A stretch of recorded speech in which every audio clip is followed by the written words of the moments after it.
Yes. So let us start with the next topic in this chapter, that is magnetic materials.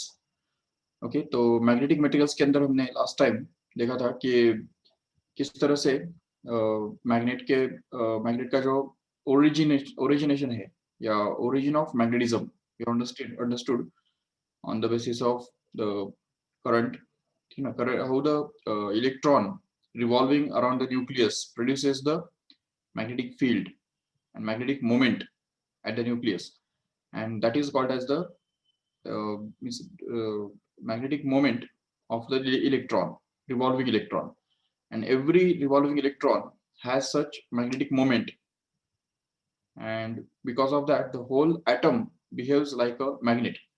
It's called as a atomic magnet also. And this atomic magnet और उसमें होता क्या है ना कि अभी आगे चल के हम देखने वाले हैं कि पैरामैग्नेटिक सब्सटेंस, फेरोमैग्नेटिक सब्सटेंस और डायमैग्नेटिक सब्सटेंस, इन तीनों का बेसिक डिफरेंस क्या होता है उनके बीच में। तो उनके एटॉमिक लेवल पे या इलेक्ट्रॉनिक लेवल पे अगर देखा जाए तो जिन सब्सटेंसेस के अंदर सारे जो एटॉमिक मैग्नेटिक मोमेंट्स है, मतलब सभी सभी इलेक्ट्रॉन के जो मैग्नेटिक मोमेंट्स है, कोई इलेक्ट्रॉन सपोज एंटी क्लॉकवाइज घूम रहा है और कोई इलेक्ट्रॉन सपोज क्लॉकवाइज डायरेक्शन में घूम रहा है, तो इन दोनों के जो मैग्नेटिक डायपोल मोमेंट्स होते हैं वो एंटी क्लॉकवाइज घूमने वाले के इस तरफ और क्लॉकवाइज घूमने वाले के अपोजिट डायरेक्शन में, तो उसकी वजह से एक दूसरे को कैंसिल करते हैं। और ऐसे केस में क्या होता है कि if suppose the magnetic moments of all the electrons just cancel each other, then in that case what happens is there is no net magnetic moment to the atom as a whole. तो पूरे atom को ऐसा कोई आपका खुद का magnetic moment नहीं होता है, और ऐसे केस में उसको हम डायमैग्नेटिक सब्सटेंस बोलते हैं, diamagnetic. But on the other hand, we can see if suppose the magnetic moments of the electron, some electrons which are moving suppose clockwise, and the magnetic moments of remaining electrons which are maybe anti-clockwise, they suppose don't cancel each other completely. अगर वो सब पूरी तरह से cancel नहीं करते हैं तो ऐसे केस में जो उनका जो मैग्नेटिक एटॉमिक मैग्नेटिक मोमेंट जो है वो नॉन जीरो होता है, ठीक है। और ऐसे केस में जो वो सब्सटेंस जो है तो उसको पैरामैग्नेटिक कहा जाता है। ये ऑलरेडी आपने केमिस्ट्री में भी देखा होगा कि जिन सब्सटेंसेस के अंदर, एटम्स के अंदर अनपेयर्ड इलेक्ट्रॉन्स हुआ करते हैं, अनपेयर्ड इलेक्ट्रॉन्स, ठीक है। इलेक्ट्रॉनिक कॉन्फ़िगरेशन ऑलरेडी तुमको पता है ऑलरेडी सभी एलिमेंट्स का। तो जिन जिन सब्सटेंसेस के अंदर अनपेयर्ड इलेक्ट्रॉन्स होते हैं, मोस्टली वो सारे सब्सटेंसेस है, they are generally the examples of paramagnetic substances, because of this unpaired electrons what happens is the magnetic moments of electrons moving in one direction doesn't cancel the magnetic moments of the electrons moving in opposite direction, and that's why some magnetic moment is still remaining to the substance as a whole or to the atom as a whole. And that's why every atom is just like a magnet, it's like a teeny magnet. And because of that the atom, every atom is a magnet, and that's why the whole substance has some strong magnetic properties, and because of that the substance is weakly attracted by the magnetic field. Okay, but on the other hand, the substance in which the electrons uh, are no unpaired electrons are there, ठीक है, all the electrons are paired suppose, तो ऐसे case में क्या होता है कि वो जो एटम है तो उस एटम के अंदर सभी इलेक्ट्रॉन्स पेयर्ड है, और उसकी वजह से the number of electrons revolving in the clockwise direction will produce a magnetic moment in one direction, and the number of electrons which are moving in the opposite direction, that is anti-clockwise direction, will produce their magnetic moment in the opposite direction, and these two will exactly cancel each other. And because of that the diamagnetic substance means in case of this type of atoms, the magnetic moments of all the electrons just cancel each other, and because of that only the substance is said to be the diamagnetic one, तो उसको बोलते हैं diamagnetic substance. तो basic difference यही है कि paramagnetic substance के अंदर अनपेयर्ड इलेक्ट्रॉन्स होते हैं, और उसकी वजह से उनके अंदर के जो मैग्नेटिक मोमेंट्स है वो एक दूसरे को कंप्लीट कैंसिल नहीं करते। और in case of diamagnetic substances there are no unpaired electrons, all the electrons are already paired होते हैं सभी इलेक्ट्रॉन्स, और इसकी वजह से क्या होता है कि तो इलेक्ट्रॉन का जो मैग्नेटिक मोमेंट्स है वो कंप्लीट कंप्लीट कैंसिल करता है। और जब इलेक्ट्रॉन्स का मैग्नेटिक मोमेंट एक दूसरे को कैंसिल कर देता है तो ऐसे सब्सटेंस को हम डायमैग्नेटिक सब्सटेंस बोलते हैं। बिल्कुल, तो ये सिंपल सी बात है। और इसके जो प्रॉपर्टीज है ये उन इन्हीं इन्हीं जो बातों की वो फंक्शंस होते हैं। या आगे आगे चल के हम देखेंगे कि ये जो प्रॉपर्टीज हमको मिलते हैं डायमैग्नेटिक सब्सटेंस और पैरामैग्नेटिक सब्सटेंसेस के, तो वो इसी बात की वजह से बनते हैं। ठीक है, तो अभी आज के लेक्चर में हम एक अलग टॉपिक स्टार्ट करेंगे जिसका नाम है मैग्नेटाइजिंग इंटेंसिटी, और we can say magnetic intensity. So let us go to the board.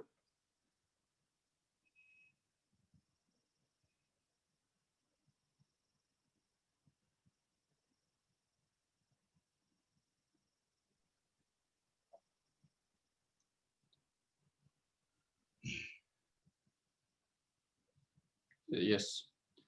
So see here, what is magnetic intensity? Or it is also called as the magnetizing intensity. Understand this topic carefully. It's important. A 3-mark question can be asked on this topic in this exam. तो exam के अंदर इसके ऊपर 3 mark का question पूछा जा सकता है। तो देखो ठीक से, what is magnetizing intensity? Okay, अब देखो जैसा कि इंटेंसिटी, अभी इसमें एक बात याद रखो ठीक से, magnetizing intensity, most of the students just get confused between this magnetic intensity and magnetic induction. देखो यहाँ पे मैग्नेटिक इंडक्शन नाम का एक इंपॉर्टेंट कंसेप्ट हमारे पास है इस चैप्टर के अंदर, मैग्नेटिक मटेरियल्स के अंदर। Magnetic induction, what do you mean by this magnetic induction? It gives us an idea about the strength of magnetic field. Remember, strength of the magnetic field, जो भी magnetic field होता है तो उसका strength कितना है वो बताने वाला जो क्वांटिटी है उसको हम बोलते हैं magnetic induction. But magnetizing intensity is not that one. Actually magnetizing intensity is something different. Yes, Shweta, any doubt? Yes, so magnetizing intensity is actually the ability of the magnetic field, देखो ठीक से, ability of the magnetic field to magnetize another substance.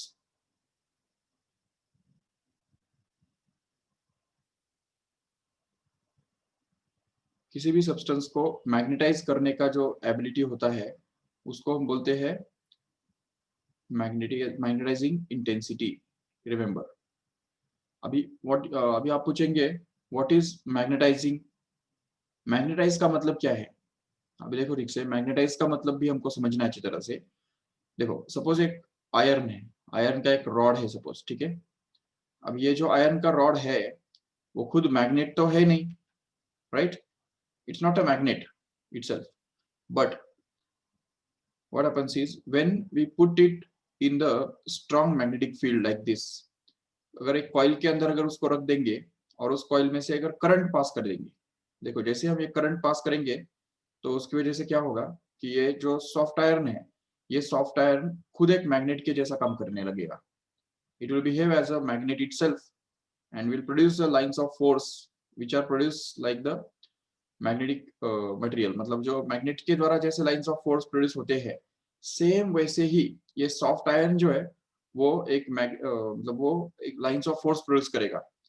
इतना वो strong होगा। अगर suppose ये strong magnetic field के अंदर अगर हमने उसको कुछ देर तक रखा, मान लो कि 5 मिनट 10 मिनट या 15 मिनट तक अगर उसको स्ट्रांग मैग्नेटिक फील्ड के अंदर रखा, तो उसके बाद क्या होगा कि अगर ये मैग्नेटिक ये जो करंट कैरिंग कंडक्टर है तो वो अगर हम हटा भी देंगे, अब देखो करंट कैरिंग कंडक्टर हमने हटा दिया, but still this soft iron core or soft iron rod will have some magnetic properties still there, and hence we can see that this soft iron core will behave as a temporary magnet। देखो ठीक से, temporary magnet के जैसा वो behave करेगा। Okay, temporary magnet मतलब थोड़े समय के लिए, कुछ सेकेंड्स के लिए वो ऐसा बिहेव करेगा जैसे कि वो खुद मैग्नेट है। मतलब अगर कोई नेल्स या कोई पिन्स अगर हम उसकी तरफ लेके जाएंगे तो it will attract them towards itself. तो मतलब ये नेल को वो इस तरह से अट्रैक्ट करेगा, जिसका मतलब ये होगा कि it is behaving like a magnet actually it is not a magnet, okay. Actually वो मैग्नेट है क्या? बिल्कुल नहीं। लेकिन उसको हमने सॉफ्ट आयरन, जिसको हमने थोड़े समय के लिए एक स्ट्रॉन्ग मैग्नेटिक फील्ड के अंदर रख दिया, एक कॉइल के अंदर रख दिया, और वो कॉइल में से करंट पास किया, उसकी वजह से वो खुद एक मैग्नेट बन गया, टेम्पररी, थोड़े समय के लिए। एक 15 मिनट और आधा घंटा या 1 घंटा तक उसका मैग्नेटिज्म चलेगा, मतलब it will behave like a magnet for some time. That's why it's called as a temporary magnet. देखो ठीक से, temporary magnet. This process is called as magnetization. Remember what is magnetization, understand carefully. Magnetization means the process in which the substance like iron or cobalt or nickel or manganese, they can be converted into temporary magnets. This process is actually called as the this process is called as a magnetization. So the process in which the substance acquires magnetization, acquires some proper magnetic properties, so that it behaves like a magnet. It has a tendency to attract the north pole or repel the attract the another magnets, तो वो खुद एक magnet बन जाता है। तो ये जो टेंडेंसी है इसको बोलते हैं magnetization, remember. and this magnetization is actually denoted by mz, remember. and this magnetization is actually defined as the, अभी देखो होता क्या है एक्चुअली, मैग्नेटाइजेशन होता है मतलब एक्चुअली क्या होता है, ये होता यह है कि सब्सटेंस के अंदर जो मैग्नेटिक डाइपोल मोमेंट्स होते हैं वो नॉर्मली रैंडमली डायरेक्टेड होते हैं, कौन से भी अलग अलग डायरेक्शंस में हुआ करते हैं। तो हम देख सकते हैं आराम से कि सपोज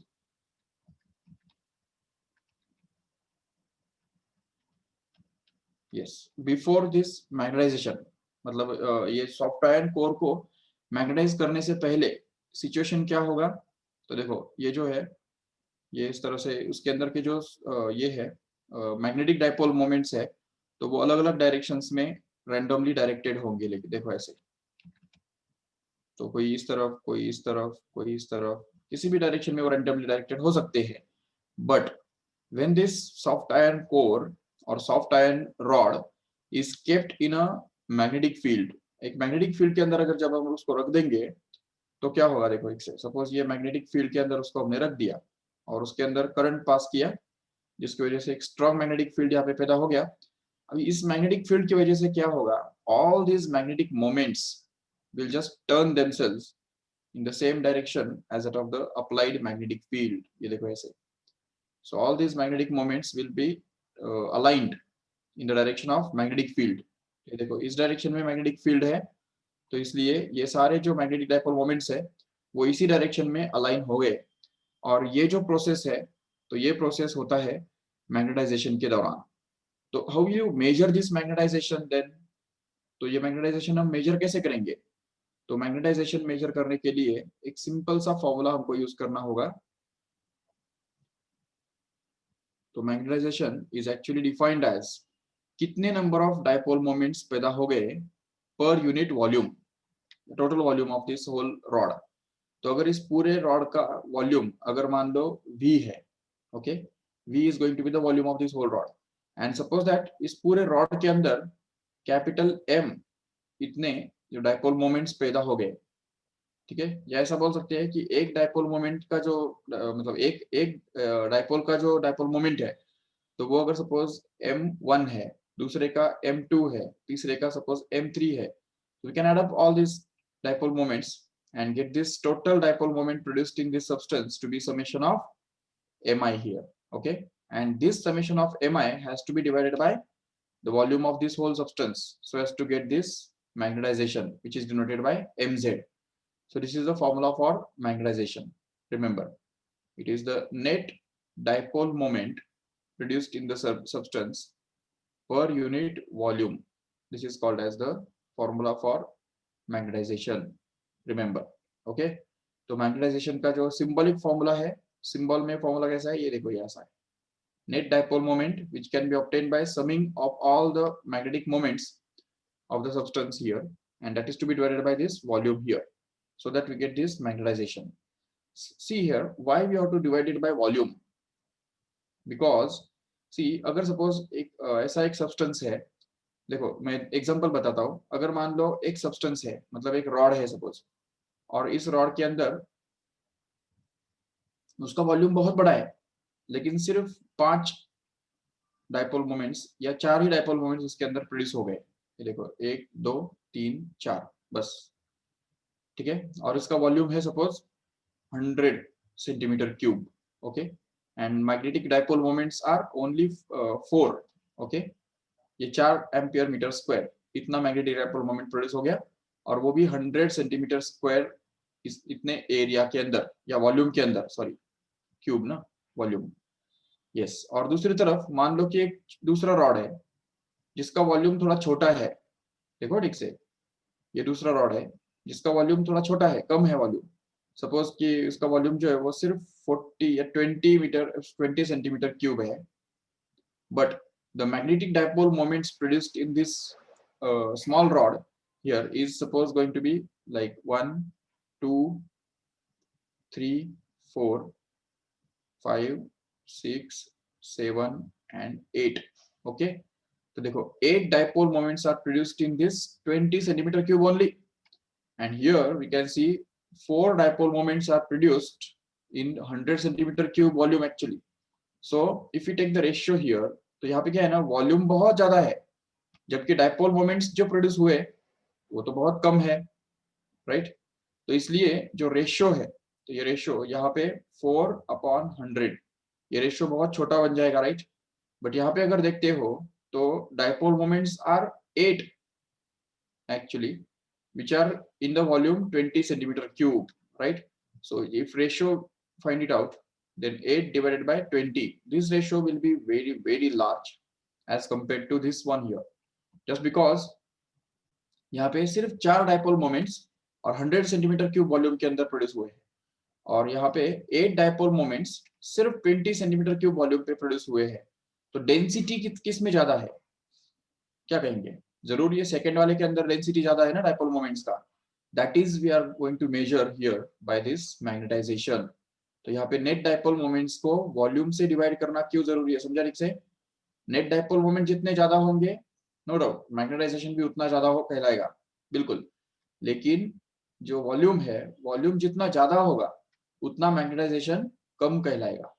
इसलिए देखा जाता है कि हमको मैग्नेटाइजेशन मेजर करने के लिए वॉल्यूम डिनोमिनेटर में लेना बहुत जरूरी है। तो ये बात याद रखो अच्छी तरह से, ठीक है। तो this is the concept of magnetization. we can find out the magnetization by just finding the net dipole moment and dividing it by volume of this conductor or substance or rod, okay।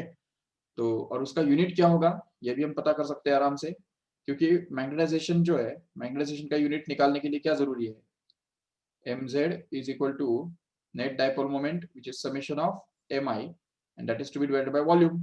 So net magnetic moment का magnetic direction ये unit क्या है, तो हमको पता है magnetic dipole moment is measured in ampere meter square, as just we have seen it here, right?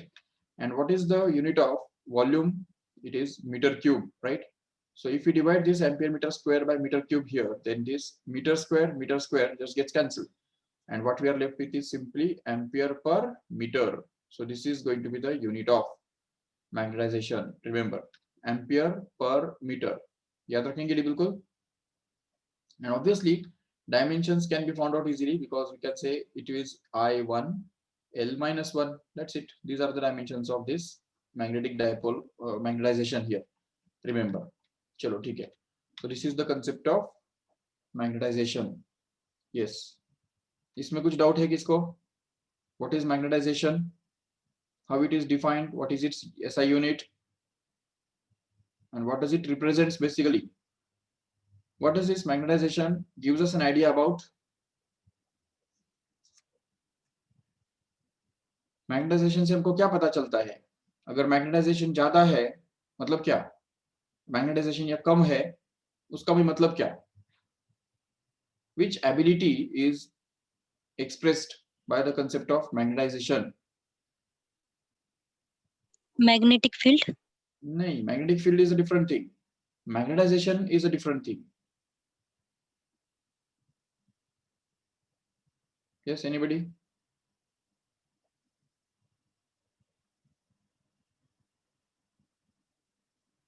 What does this magnetization represents?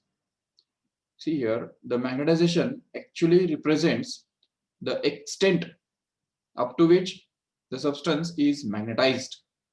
Okay, the extent up to which the substance is magnetized. मतलब जैसे अभी यहाँ पे देखो, अगर यहाँ पे मान लो 1 2 3 4 5 6 7, यहाँ पे 7 टोटल मैग्नेटिक डाइपोल मोमेंट्स है, बराबर, और वो सारे के सारे अलग अलग डायरेक्शंस में रैंडमली डायरेक्टेड है, ठीक है। अगर मान लो कि ये जो 7 डाइपोल मोमेंट्स है, तो उसमें से सपोज हमने इसको अगर मैग्नेटिक फील्ड के अंदर अगर रख दिया, तो सपोज 2 मैग्नेटिक डाइपोल मोमेंट्स जो है वो सेम डायरेक्शन में आ गए, लेकिन बाकी 5 जो है वो अभी भी रैंडम है। ये देखो, ये ऐसे, तो ये 2 तो आ गए कि नहीं एटलीस्ट, तो इसकी वजह से ये जो 2 आ गए, तो इन 2 को हमको डिवाइड करना पड़ेगा उस वॉल्यूम से, तो इससे हमको मिलेगा उसका मैग्नेटाइजेशन, ठीक है। अभी सोचो, अगर इसी केस में, इसी हालत में मान लो कि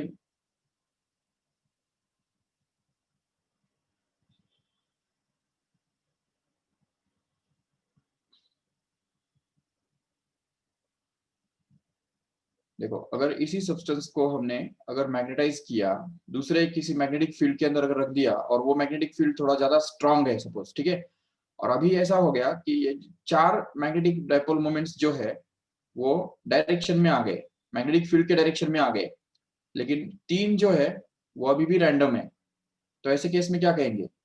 how many magnetic dipole moments are produced in the direction of magnetic field? 4, that is to be divided by the same volume V again. So here we can say that the extent of magnetization is going to be more here. चलो ठीक है, और अगर suppose और इससे भी आगे जाके अगर हम इसके मैग्नेटिक फील्ड को और बढ़ाते हैं, तो क्या होगा? तो अगर मान लो कि ऐसा हो गया कि नेक्स्ट स्टेप में ये जो 6 मैग्नेटिक डाइपोल मोमेंट्स जो है वो सेम डायरेक्शन में आ गए, ये देखो, 1, ये 2, 3, 4, 5 और 6 मैग्नेटिक डाइपोल मोमेंट्स एक सेम डायरेक्शन में आ गए, लेकिन बाकी एक जो है वो अभी भी दूसरा डायरेक्शन में है, तो अभी इस हालत में क्या कहेंगे? अभी मैग्नेटाइजेशन कितना है? 6 divided by the same volume V again. Here we can see that the magnetization is more because more magnetic dipole moments are aligned in the direction of magnetic field, and that's why we can say that this magnetization is more in this case than this one here, okay? Here it is less and here it is least actually. Why? Because यहाँ पे तो एक 2 ही magnetic dipole moments सिर्फ direction में आए हैं, बाकी सब तो रैंडम रैंडम है, तो यहाँ पे तो ये तो मैग्नेटाइज हुआ ही नहीं है, ये वाला जो है it is unmagnetized, so we can say that this magnetization here is 0, just because all the magnetic dipole moments are perfectly random direction में है वो, और इसलिए मैग्नेटाइजेशन यहाँ पे कितना कहलाएगा? 0, because net dipole moment here is going to be 0, because if we add these all these dipole moments then they have to be added vectorically. तो वेक्टर्स में क्या होता है पता है तुमको?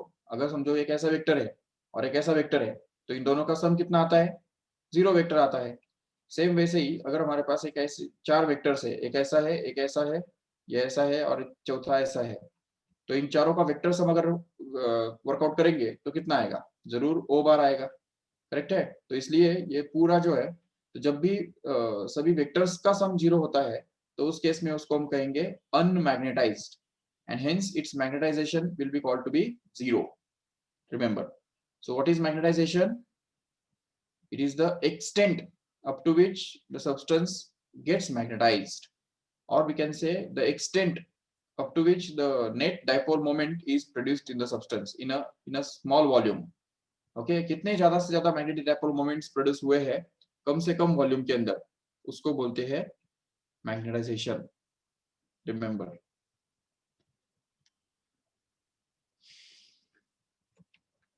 ठीक है। अब ये मैग्नेटाइजेशन का हमने कंसेप्ट क्लियर किया। अब देखो, जो हम डिस्कस कर रहे थे कि यस, तो अभी ये जो मैग्नेटिक फील्ड के अंदर जो एबिलिटी होता है टू मैग्नेटाइज द सब्सटेंस, किसी भी सब्सटेंस को मैग्नेटाइज करने का जो एबिलिटी होता है उसको हम बोलते हैं magnetizing intensity, whereas this magnetic induction is simply the strength of magnetic field, कितना वो वीक है या स्ट्रांग है। तो you can define it as the force acting on unit pole of unit strength, ठीक है ना, is called as a magnetic induction, that is different, it is denoted by B here, remember, whereas magnetizing intensity is actually denoted by capital H, okay, capital H, it is a new concept, you have to understand it, ठीक है। So ability, it is the ability of the magnetic field to magnetize the substance, it doesn't depend on the medium, okay, the field का जो ability होता है तो वो सिर्फ वो ओरिजिनेट एक्सप्रेस करता है, जैसे for example if you see the magnetic induction due to a solenoid, solenoid का मैग्नेटिक इंडक्शन कितना होता है, तो हमको पता है B is equal to mu naught into N into I, where N stands for number of turns per unit length, याद है ना ये बात, ठीक है। तो अभी इसमें देखो क्या है ना कि B can this N into I, number of turns into current, this is the ability of the current to produce the magnetizing intensity, that's why this N into I is called as H, so that this equation actually can be written as B is equal to mu naught into H, देखो ठीक से, तो यहाँ पे H मतलब क्या हो गया, मैग्नेटाइजिंग इंटेंसिटी हो गया, it is the ability of the field to magnetize the substance, remember। on the other hand, if suppose we have a toroid, toroid के लिए भी same वही होता है, the formula is the same, the magnetizing intensity is also the same, and relationship between the magnetic field and magnetizing intensity is also the same, no doubt। and this, on the other hand, if you see the coil, एक n turns वाला coil अगर है suppose, ये मान लो एक coil है, ठीक है, जिसके n टर्न्स है, तो उसके सेंटर पे जो मैग्नेटिक इंडक्शन बनता है उसके लिए क्या फॉर्मूला है हमारे पास, yes we have it as B is equal to mu naught into Ni upon 2R, correct है, ये हमारे पास फॉर्मूला है बिल्कुल। But if we see this here, ये जो म्यू नॉट को छोड़ के बाकी जो बचता है वो बनता है H, तो इसको हम ऐसा लिख सकते हैं B is equal to mu naught into H, so H is going to be actually Ni upon 2R, remember this is the magnetizing intensity in case of a coil, remember। and if suppose we talk about a straight conductor here, then the magnetic induction at a point at a distance r from this conductor, straight conductor, infinitely long straight conductor carrying current I, is given by, yes, mu naught I upon 2 pi r, correct है। Here again we can see if we detach this I by 2 pi r separately, then we can call it as H, and this equation can be written as B is equal to mu naught into H once again, so that H can be written to be equal to I upon 2 pi r, देखो यहाँ पे ठीक से, this is the magnetizing intensity for the straight current carrying conductor, okay। किसी भी straight current carrying conductor के लिए magnetizing intensity I upon 2 pi r के बराबर बनता है, but for the circular coil the magnetizing intensity is given by this formula here, and for a solenoid the magnetizing intensity H is given by this formula N into I here, remember these are the formulae for magnetizing intensity for the solenoid, again for the toroid, or if it is a coil or it's a straight current carrying conductor, yes। so this is the concept of magnetizing intensity, yes। what is the for in general, what is the unit for magnetizing intensity, can you tell me। देखो magnetising intensity का unit क्या है, देखो इस formula से निकाल के देखो कितना बनेगा, करंट का यूनिट क्या होता है, इट्स एम्पियर, राइट, एंड 2 पाई को तो यूनिट है ही नहीं, बाकी आर का यूनिट क्या है, it is metre, right, so ampere per metre, this is going to be the SI unit of magnetizing intensity, remember ampere per meter, which can also be written as ampere per meter, okay, like this। even यहाँ पे भी देखो number of turns doesn't have any unit, current has a unit of ampere and R is the radius which is measured in meter, so once again we are going to get this as ampere per meter, okay। Again here also ये formula से भी क्या मिलेगा हमको unit, बताओ। H का ये जो फॉर्मूला है इससे क्या मिलेगा यूनिट, बताओ जल्दी। एम्पियर पर मीटर ही मिलेगा या जस्ट एम्पियर मिलेगा?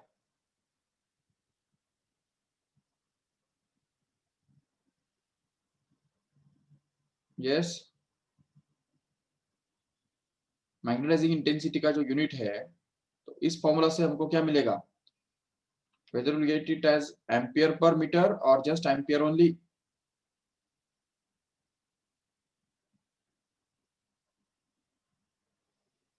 Many students can have some confusion that n is unitless and I is having unit ampere, so h has to be measured in ampere only, but it is not true because here n stands for number of turns per unit length, not just the number of turns only. So here we can see number of turns per unit length is going to be number of turns upon length. So already number of turns per unit length will be measured in meter inverse. समझा कैसे? ये metre inverse ये उसका unit होगा जरूर, और number of turns per unit length को अगर करंट के साथ मल्टीप्लाई कर देंगे तो फिर उसका यूनिट क्या बनेगा, मीटर इनवर्स इनटू करंट का एम्पियर, तो ये बनेगा ampere per metre once again. Okay, so remember this correctly. The unit of magnetizing intensity is always going to be ampere per meter, and obviously once again its dimensions will be simply I1 L minus 1 or L minus 1 I1. Just check. Yes, so this is the basic difference between the magnetizing intensity and the magnetic induction, and this is the relationship between magnetizing intensity and magnetic induction, remember. Okay, chalo theek hai. So now we'll see the next topic. See here, it's a there is a concept of magnetic permeability, जो तुमने already last year 11th standard में भी देखा है. What is magnetic permeability?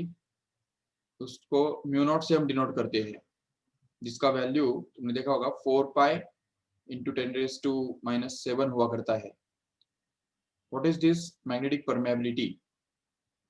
It is the ability of the medium or ability of the vacuum to allow the two magnetic poles to interact between them, right? Or we can say simply the ability of the medium or ability of the vacuum to produce the magnetic field in it. तो vacuum के अंदर जो magnetic field produce होता है तो वो vacuum उसको कितना सपोर्ट करता है उसको बोलते हैं magnetic permeability. It is very similar to the magnetic electric permittivity. याद है, परमिटिविटी मतलब इप्सिलॉन नॉट उसको बोलते हैं. तो ये इप्सिलॉन नॉट का जो रोल है तो वो it is very very similar to the role of this mu naught here. And also we have seen in the electrostatics that the permittivity of the vacuum is denoted by epsilon naught. तो epsilon naught को हम क्या बोलते हैं, permittivity बोलते हैं, permittivity of vacuum, right? And at the same time simply epsilon is nothing but the permittivity of the medium, any other medium whichever is present there. And also we have defined a concept of dielectric constant. If you remember carefully, then K is nothing but the dielectric constant. And what is dielectric constant actually? Dielectric constant is the ratio of the permittivity of the medium to the permittivity of the vacuum. Here, this is called as the dielectric constant. And this equation can be used to express permittivity of any medium in terms of permittivity of vacuum. Remember. तो देखो ये equation जो है तो वो इस तरह से हम देख सकते हैं आराम से कि किसी भी मीडियम का अगर डायलेक्ट्रिक कांस्टेंट हमको अगर पता चल जाए कि वो K है सपोज, तो इससे हम तुरंत उस मीडियम का डायलेक्ट्रिक परमिटिविटी निकाल सकते हैं आराम से. अगर सपोज जैसे फॉर एग्जांपल वाटर का जो परमिटिविटी है सॉरी डायलेक्ट्रिक कांस्टेंट, तो वो सपोज 80 है, 80. So what we can say, the permittivity of water will actually be times 80 times of permittivity of vacuum. और पैराफिन का डायलेक्ट्रिक कांस्टेंट कितना है, सपोज 28 है, So we can say that the permittivity of paraffin oils will actually be 28 times of the permittivity of vacuum or air, you can say. So this relationship is obtained by using the permittivity of vacuum and permittivity of medium. Okay, the similar concept is there in this magnetism also. तो magnetism में भी क्या है ना कि ये mu naught जो होता है, तो म्यू नॉट किसका है? वैक्यूम का होता है. इसको हम बोलते हैं permeability of vacuum. Okay, vacuum का परमिएबिलिटी उसको हम डिनोट करते हैं म्यू नॉट से, याद रखो ठीक से. Okay, but mu, only mu, if we write it as, then we can call it as the permeability of medium. Okay, any other medium other than vacuum. Okay, vacuum के अलावा कोई भी दूसरा मीडियम अगर रहेगा तो उसका परमेबिलिटी हमको किससे डिनोट करना है? म्यू से डिनोट करना है. जबकि वैक्यूम का जो परमेबिलिटी है वो स्पेशली म्यू नॉट से डिनोट करना है. अभी लेकिन इसमें क्या है ना कि इस केस में इलेक्ट्रोस्टैटिक्स में हमने ऑलरेडी देखा है कि जो डाइलेक्ट्रिक कांस्टेंट होता है ना वो 80 हो सकता है या कभी डाइलेक्ट्रिक कांस्टेंट 28 होता है. तो dielectric constant is always always greater than 1 for any substance. कोई भी सब्सटेंस के लिए डाइलेक्ट्रिक कांस्टेंट जो है वो हमेशा 1 से बड़ा ही होता है, क्योंकि इप्सिलॉन जो है ना वो हमेशा इप्सिलॉन नॉट से बड़ा ही हुआ करता है इलेक्ट्रोस्टैटिक्स में. लेकिन it is not true in case of magnetism. तो मैग्नेटिज्म के अंदर ऐसा नहीं है. तो म्यू जो है तो वो म्यू नॉट से बड़ा हो भी सकता है और म्यू जो है वो म्यू नॉट से छोटा भी हो सकता है. रिमेंबर, तो इसका मतलब ऐसा जरूरी नहीं है कि हमेशा म्यू जो है वो म्यू नॉट से बड़ा हो, but it's possible. Means possibilities are both, दोनों इक्वली पॉसिबिलिटीज है. either mu will be greater than mu naught or mu will be less than mu naught, and that's why the ratio of this mu to mu naught is actually called as relative permeability, which is denoted by mu r.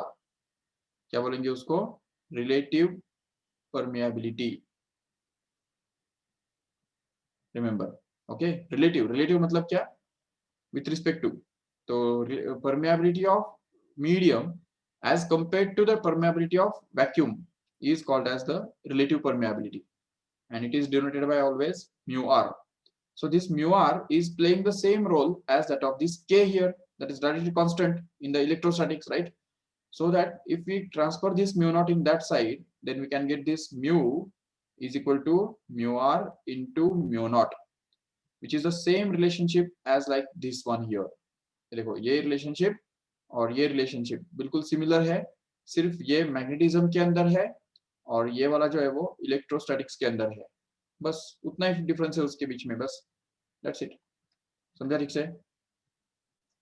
Yes. So this is the concept of permeability of a medium and relative permeability of the medium. So if the relative permeability of the medium is known, then we can easily find out the permeability of that medium in this way by using this formula here. For example, if suppose the medium has a relative permeability, suppose 5, okay, 5 है, so उस case में फिर क्या होगा? Permeability of that medium will be actually 5 times of mu naught. Okay, 5 times of mu naught. And mu naught कितना है वो तो हमको ऑलरेडी पता है, देखो इधर. So we can use this mu naught here and find out the value of mu for that substance. If suppose for another substance relative permeability is given to be 0.5, okay, 0.5 दिया हुआ है suppose relative permeability, तो उसका permeability फिर कितना बनेगा? तो फिर से वही formula, mu is equal to mu r into mu naught, where mu r is going to be 0.5. So if you multiply it by 0.5, so 0.5 mu naught, this is actually going to be the relative permeability of that medium, which when this mu naught is put here, we can get exactly the permeability of that medium. अभी mu naught vacuum का permeability कितना है? 4 pi into 10 raised to minus 7 है. तो अगर वो यहाँ पे डाल देंगे तो हमको क्या मिलेगा? 0.5 into 4 pi into 10 raised to minus 7. So it will become actually 2 pi into 10 raised to minus 7. This will be actually the permeability of that medium. Since its relative permeability is given, we can find out the relative permeability of that medium easily. So this is the concept of permeability and relative permeability, and this is actually going to be the relationship between them. Okay, ये भी याद रख लो. अभी तीसरा concept हम देखेंगे जो कि जरूरी है. It is about the magnetic susceptibility. देखो, I will repeat again, the magnetic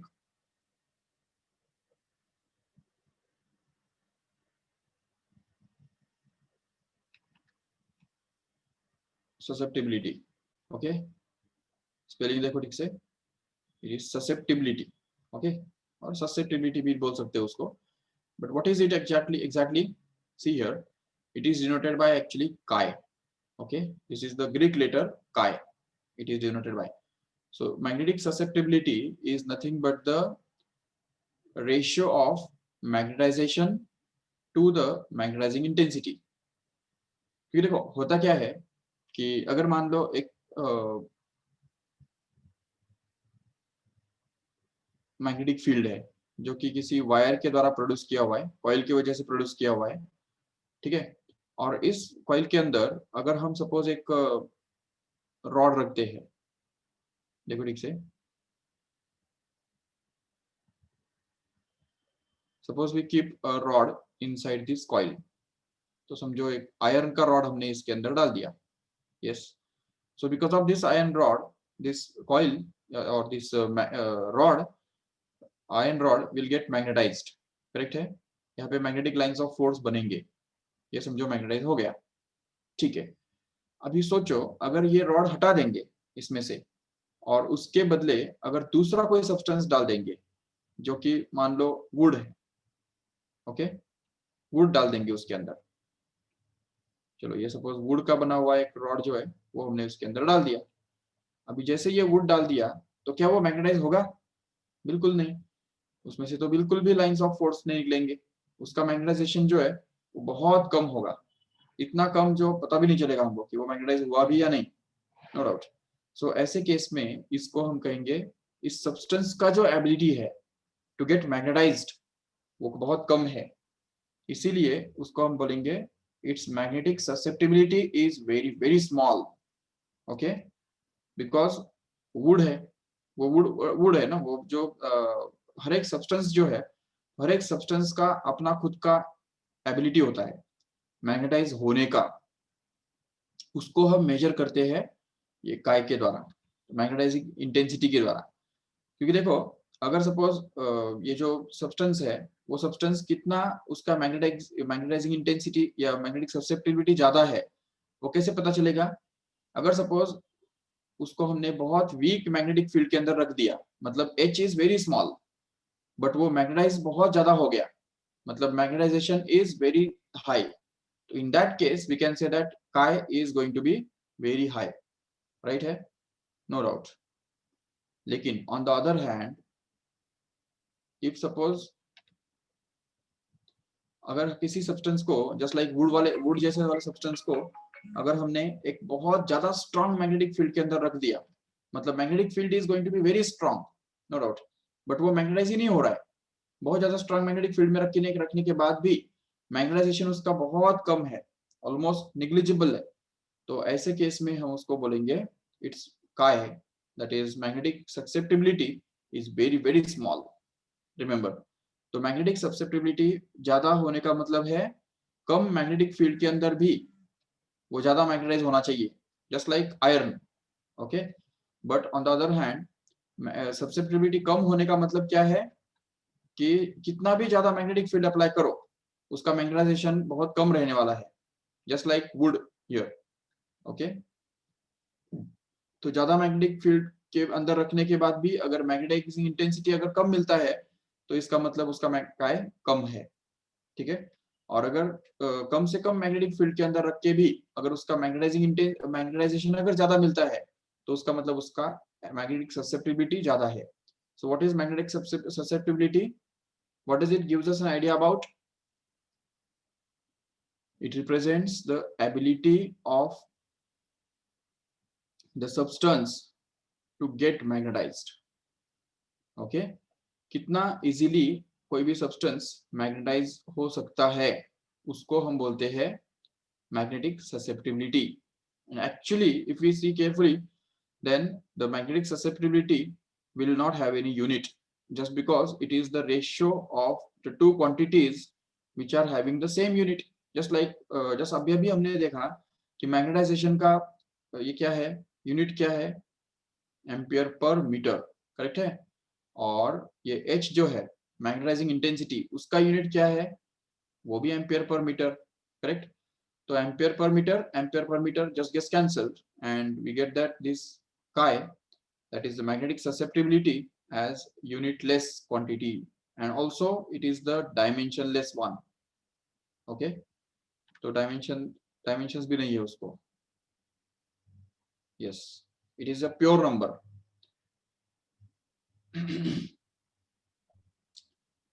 Okay, so this is all about the magnetic susceptibility. Remember, this is the third concept we have seen here. Yes, सबसे पहले, और चलो ठीक है, ये हमने आज के लेक्चर में देखा। देखो आज के लेक्चर में हमने क्या क्या देखा। तो सबसे पहले हमने देखा what is the magnetization first of all, और उसके बाद हमने देखा कि what is the magnetic susceptibility, और what is the relationship between the magnetic induction and magnetizing intensity, correct है। And also we have seen what is the magnetizing intensity. Yes, अच्छा, आपके लिए 2-3 अनाउंसमेंट्स है, तो सुनो अभी यहाँ पे ठीक से। सबसे पहली बात कि आपने सभी ने ऐप अपडेट किया है। I hope all of you have updated the app, क्योंकि अभी लास्ट वीक में ऐप का एक नया वर्जन लॉन्च हुआ है, जिसके अंदर 2 एडिशनल फैसिलिटीज है या फीचर्स है, जिसके बारे में हमको एक लेक्चर लेना पड़ेगा एक्चुअली, क्योंकि अभी तक जो आप टेस्ट सभी दे रहे थे, तो वो सारे टेस्ट एक्चुअली गूगल क्लासरूम पे दे रहे थे, बराबर है। बट अभी जो टेस्ट आगे, इसके आगे जो टेस्ट रहेंगे, तो वो आपको अपने ऐप के अंदर ही देने का ये है, फीचर है। तो उसके बारे में भी आपको जानकारी देना होगा कि एक 15-20 मिनट या 20-25 मिनट लगेंगे उसको ऑलमोस्ट, वो जानकारी देने के लिए कि किस तरह से क्वेश्चन पेपर्स अपलोड करने हैं, किस तरह से वो चेक होगा, और किस तरह से आपको वो रिटर्न मिलेगा, और किस तरह से आप उसको वापस रीवैल्यूएशन के लिए डाल सकते हो। तो ये सारी चीज़ें सब उसमें हमको एक्सप्लेन करनी है, तो उसके लिए एक ऑलमोस्ट आधा घंटा तो लगेगा कम से कम। तो वो मुझे लगता है हम कल के लेक्चर में, मेरे लेक्चर में वो करेंगे, तो कल का लेक्चर मिस मत करना। तो उसके अंदर हम वही देखेंगे कि, तो ये एक टेस्ट का हो गया। और दूसरी बात ये है कि उसमें चैट का भी एक फीचर है, मतलब जैसे हम आपको अगर कुछ डाउट वगैरह वगैरह है, तो वो भी आप उसके अंदर पूछ सकते हो आराम से। तो वो दूसरा फीचर है, तो वो भी आपको एक्सप्लेन करना है, उसमें ही वो हो जाएगा ऑलमोस्ट। और तो ये दूसरा अनाउंसमेंट है। तो और तीसरा अनाउंसमेंट ये है कि आपके लिए परसों से कुछ लेक्चर्स ऐसे लगाए जा रहे हैं, जिसके अंदर 2 से 3 बजे तक का जो लेक्चर होगा, उसके अंदर मतलब एक पर्टिकुलर टीचर, एक पर्टिकुलर सब्जेक्ट का जो टीचर है, तो वो आपके लिए डाउट्स के लिए अवेलेबल रहेगा, ओनली फॉर डाउट्स। वो रेगुलर लेक्चर नहीं रहेगा, उसके अंदर टीचर कुछ भी सिखाएगा नहीं, नई चीज कोई भी नहीं सिखाएगा। बट 2 to 2:45, मतलब 2 से 3 पकड़ लो ऑलमोस्ट। सो 2 से 3 के लेक्चर के अंदर क्या होगा कि इट विल बी सॉरी 2 से 3 नहीं, 3 से 4। ओके, 3 से 4, क्योंकि 4 बजे तो आपके लेक्चर होते हैं ना रेगुलर।